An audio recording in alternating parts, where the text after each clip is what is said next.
नमस्कार मित्रांनो, स्वागत आहे तुमचं आमच्या चॅनलमध्ये. तुम्ही जर अजून आमचं चॅनल सबस्क्राईब केलं नसेल तर कृपया चॅनलला सबस्क्राईब नक्की करा.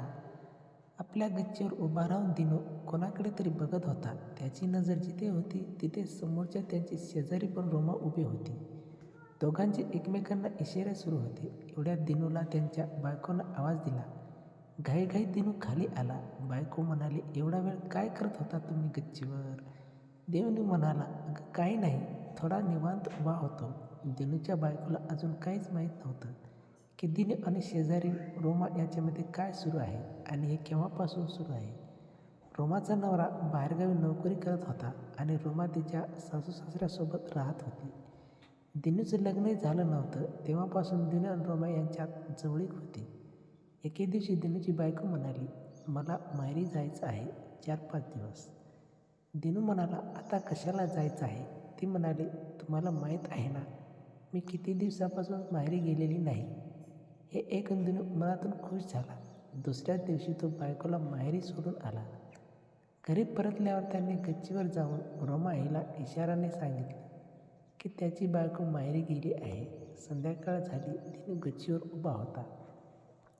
समोर रोमा होती. दिनू तिला इशाराने सांगत होता की रोज रात्री गच्चीवर ये. रोमाने इशाराने होकार दिला. त्या दिवसापासून जोपर्यंत दिनूची बायको माहेरी होती तोपर्यंत रोज रात्री दोघे गच्चीवर भेटत होते. त्यांच्या गप्पा रंगत असत आणि वेळ कसा जायचा त्यांनाही कळत नसे. ही कथा रोजच्या प्रमाणे त्या रात्री दिनू आणि रोमा गच्चीवर भेटले. सुरुवातीला दोघे फक्त हळू आवाजात बोलत होते. घरातील सगळेजण झोपले आहेत याची खात्री करून त्यांनी आजूबाजूला एक नजर टाकली. रोमा म्हणाली, रोज रोज इथे मजा येत नाही, चल दुसरीकडे जाऊ. दिनू म्हणाला, चल मागच्या पायवाटेने शेताकडे जाऊ, तिथे शांतपणे बोलता येईल. दोघेही सावधपणे गच्चीवरून खाली उतरले आणि घरामागच्या अरुंद पायवाटेने शेताच्या दिशेने निघाले. रात्रीचा गार वारा वाहत होता. चांदण्याचा मंद प्रकाश शेत अगदी शांत दिसत होता. शेताच्या बांधावर पोचल्यावर दोघे काही वेळ बसले. कार्यक्रम केला. दोघे शांत होईपर्यंत आनंद घेतला. मग ते शांत त्यांच्या जुन्या आठवणी, गावातील घडामोडी आणि आयुष्यातील अडचणी यावर बोलत राहिले. वेळ कसा गेला त्यांनाही कळाला नाही.